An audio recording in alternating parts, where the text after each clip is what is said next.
दर्शकों मैं आपको बता दूं, जैसे कि आप देख रहे हैं पूरी दिल्ली में नगर निगम चुनाव की सरगर्मियां तेज़ हो गई है। ऐसे में कुछ नाराज़ कार्यकर्ता हों या कुछ ऐसे लोग हों जो किसी और विचारधारा से ताल्लुकात रखते हों, या कुछ ऐसे भी कार्यकर्ता हो जिन्होंने पार्टी के लिए तन मन धन दिया है, लेकिन उनको पार्टी से वो उम्मीदें नहीं मिली, वो एक्सपेक्टेशन जो थी वो फुलफ़िल नहीं हो पाई जो कि वो लगा रहे थे। मैंने आपको अभी थोड़े दिन पहले दिखाया था कि किस तरह से बवाना के विधानसभा चुनाव लड़ने वाले एक तरह से कोर वॉलंटियर कहेंगे हम उन्हें, कोर प्रत्याशी जो 2014 में विधानसभा चुनाव लड़े थे, एमएलए का चुनाव लड़े थे, उन्होंने आम आदमी पार्टी से त्यागपत्र दिया। गोकुलपुरी विधानसभा में भी ऐसी चल रहा था। अब मैं बात करूंगा रोहतास नगर विधानसभा की। यहाँ भी आम आदमी पार्टी को एक बड़ा झटका लगा है। आपको बता दें, आम आदमी पार्टी से यूथ विंग के अध्यक्ष अंशुल कौशिक, जी हाँ दोबारा सुनिए आप, आम आदमी पार्टी से यूथ विंग के अध्यक्ष अंशुल कौशिक ने आज कांग्रेस का दामन थाम लिया है। जी हाँ, हालांकि आम आदमी पार्टी बार बार ये कहती है कि हमारे पास से कोई नहीं गया। ये सबूत है, डायरेक्ट सबूत है उनके लिए कि यूथ विंग के अध्यक्ष ने एक तरह से कांग्रेस को अपना लिया है। अंशुल जी, स्वागत है आपका सबसे पहले तो। जी मनीष जी, आपका बहुत बहुत धन्यवाद और भारत न्यूज़ के सभी दर्शकों को मेरा नमस्कार।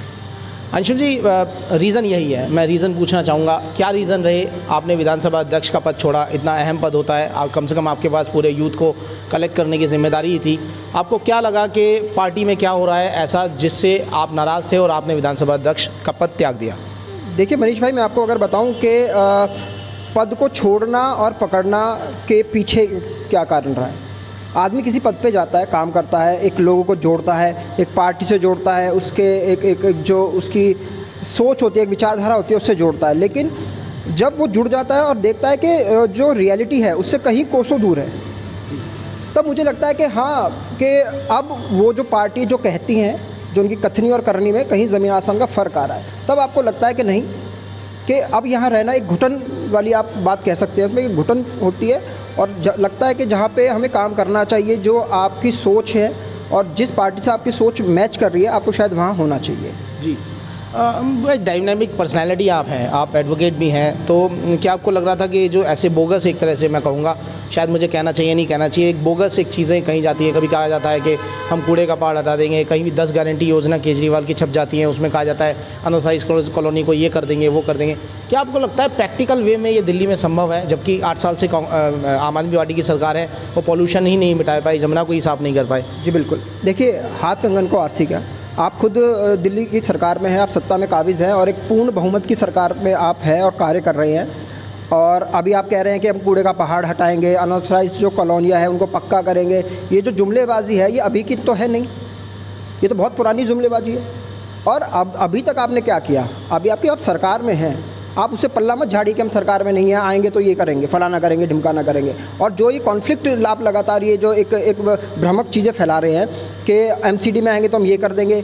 अभी क्या है, दिल्ली सरकार पैसा नहीं दे, बीजेपी उन पे आरोप लगाती है, ये बीजेपी पे आरोप लगा रहे हैं। तो अब जनता समझ रही है इस चीज़ को। विश्वास टूटा है कहीं आम आदमी पार्टी से? विश्वास टूटा है आपका? नहीं, विश्वास टूटना एक अलग चीज़ है। देखिए पार्टी और पार्टी के जो लोग हैं, मुझे लगता है कि हमारे एरिया का जो इलाका है, ये यहाँ के लोग बड़े सेंसिटिव हैं।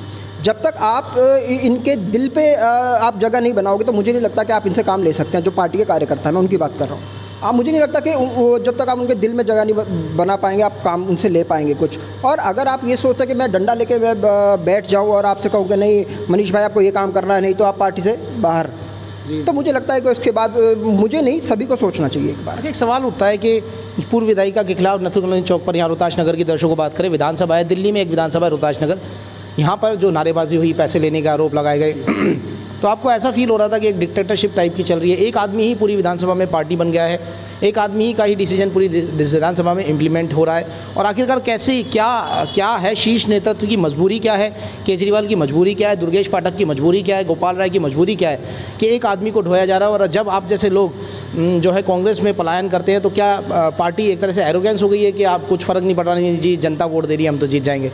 आपने अपने सवाल का जवाब शायद खुद ही दे दिया।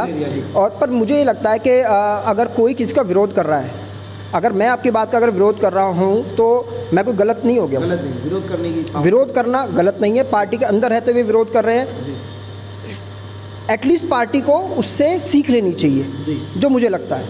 अगर, और आपने ये सवाल किया कि वो पैसे के आरोप लगे हैं, जो भी चीज़ें लोग सड़कों पे उतरे हैं, हाय हाय चोर के नारे जो लगाए हैं, मुझे लगता है कि जो आम आदमी पार्टी है उसको भी अपना स्टैंड लेना था। उसने भी आना था सड़क पे, बोलना था कि आप हमारी जांच कराएं।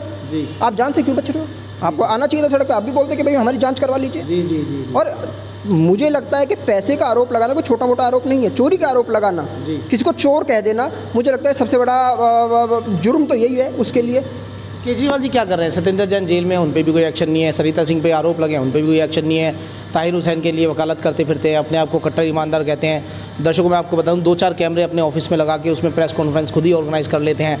मुझे तो ऐसा भी लगने लगा है, जो ऐसे जर्नलिस्ट, मैं आप ये इंडिपेंडेंट सोच बताऊं, एक इवेंट प्लानर जो है इनकी टीम में आते हैं और वो ये कहते हैं इनकलाब जिंदाबाद। मुझे ये देश आज़ाद होना है क्या अभी, या हो गया है ऑलरेडी 1947 में? आपने 2 चीज़ पूछ ली, मैं पहले वाले का जवाब दे दूँ। उसका जवाब ये है कि इसीलिए मैं आज मैं कांग्रेस में हूँ। जी। ठीक है, कि यहाँ पे किसी की कार्यकर्ता की सुनी नहीं जाती, बल्कि उसको सुनाई जाती है। और रही बात इसकी कि जो बड़े नेता हैं आम आदमी पार्टी के, वो क्या कर रहे हैं, शायद वो लग रहा है वो कुछ कर ही नहीं रहे हैं। जी। वो सिर्फ ये देख रहे हैं कि हम आगे अगला स्टेप उठाना क्या है, उसका इम्प्लीमेंट नीचे क्या हो रहा है, शायद उसको उनसे कोई मतलब है नहीं उनका। जी। और सबसे बड़ी बात ये कि बड़े नेताओं को शायद मुझे लगता है एक बार ज़मीन पर उतरना चाहिए। जी। विधानसभा चुनाव, वार्ड चुनाव जो हो रहे हैं, इनसे पहले एक बार ग्राउंड की रियलिटी क्या है उस पर एक बार विचार जरूर करना चाहिए। अंशु जी, हमारी शुभकामनाएं कांग्रेस के अच्छे फ्यूचर के लिए। एक हमारे साथ मौजूद है सुनील जी, मौजूदा दिल्ली प्रदेश में युवा कांग्रेस में सेक्रेटरी के पद पर तैनात है। सुनील जी, क्या कहना चाहेंगे? जब भी मैं कोई रैली देख रहा हूँ, इनकलाब जिंदाबाद के नारे लगाए जा रहे हैं। मैंने दोस्तों इतिहास में पढ़ा था कि जब गांधी जी वापस आए तो गरम दल नरम दल में जो है कांग्रेस का डिविडेंड हो गया, एक तरह से डिवाइड हो गया, और उसके बाद इनकलाब जिंदाबाद के नारे लगाए जाते थे अंग्रेज़ों से भारत छुड़वाने के लिए। आज जहाँ पर जिस स्टेट में, दिल्ली जैसी स्टेट में 8 साल से आम आदमी पार्टी की सरकार है और इनके विधायक और इनके इवेंट प्लानर्स आके इनकलाब जिंदाबाद के नारे लगाते हैं, क्या ये अपनी पार्टी से ही इनकलाब करने के चक्कर में? देखिए, बात रही इनकलाब जिंदाबाद की, तो ये अपने आप ही दिल्ली की जनता को आगाह कर रहे हैं कि भाई पब्लिक को ही बोलना पड़ेगा इनकलाब जिंदाबाद। पब्लिक को खुद आज़ाद होना है इस आम आदमी पार्टी से।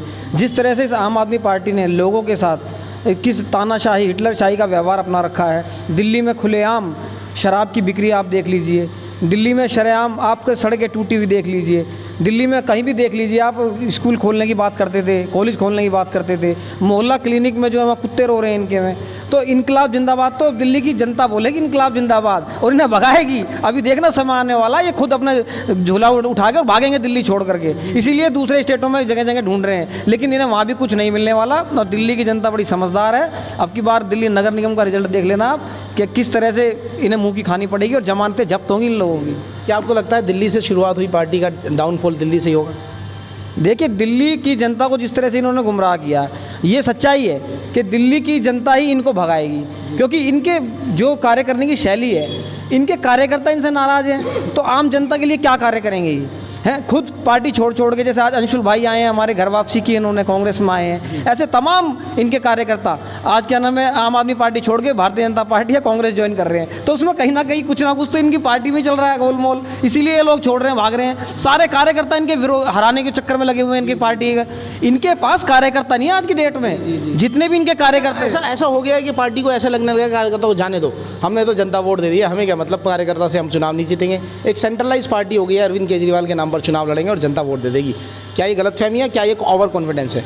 ये है गलतफहमी। क्या है ओवर कॉन्फिडेंस? क्या अभी देखना आप, ये इन्हें खुद हंसी आएगी। ये जहाँ भी गए हैं दिल्ली से बाहर, जमानतें जब्त करा करके आए हैं अपनी। और अब की बार देख लेना इस एमसीडी चुनाव में केजरीवाल साहब भाग रहे हैं ना गुजरात में तो सुपड़ा साफ है। ये दिल्ली भी लूट ले डूबेंगे इस चक्कर में। ये तो दिल्ली की जनता बहुत समझदार है। और मैं यही कहना चाहता हूँ आपके माध्यम से कि दिल्ली वालों, शराब आज तक कभी हम भी, हमारी भी उम्र 36 की हो गई, हमने कभी शराब फ्री नहीं देखी बटते हो दिल्ली के अंदर।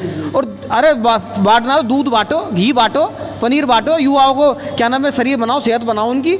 युवाओं को पोल्यूशन में धकेल रहे हैं, दारू में धकेल रहे हैं ये लोग हैं। ये तो बेड़ा गर्क करने आए दिल्ली का। तो सभी से अपील है मेरी कि भाई कांग्रेस पार्टी को वोट दें और दिल्ली नगर निगम चुनाव में हमें विजयी बनाएं। तो देखा दर्शकों, ये थे हमारे साथ यूथ के, कुछ कांग्रेस के यूथ के भी जो सेक्रेटरी, और आपको पता ही है कि अंशुल कौशिक जो विधानसभा यूथ आम आदमी पार्टी के अध्यक्ष रहे, उन्होंने कांग्रेस अपना ली। सवाल यहाँ से ये खड़ा होता है कि आखिरकार देश में केजरीवाल जो है कौन सा कैडर बनाने की कोशिश कर रहे हैं, ये मैं सवाल यहाँ से उठा रहा हूँ। और आप जब भी आए तो ज़रूर केजरीवाल या मनीष सिसोदिया से पूछेगा कि आखिरकार कौन सा कैडर स्थापित करने की कोशिश की जा रही है वोट बैंक की राजनीति के जरिए। नमस्कार।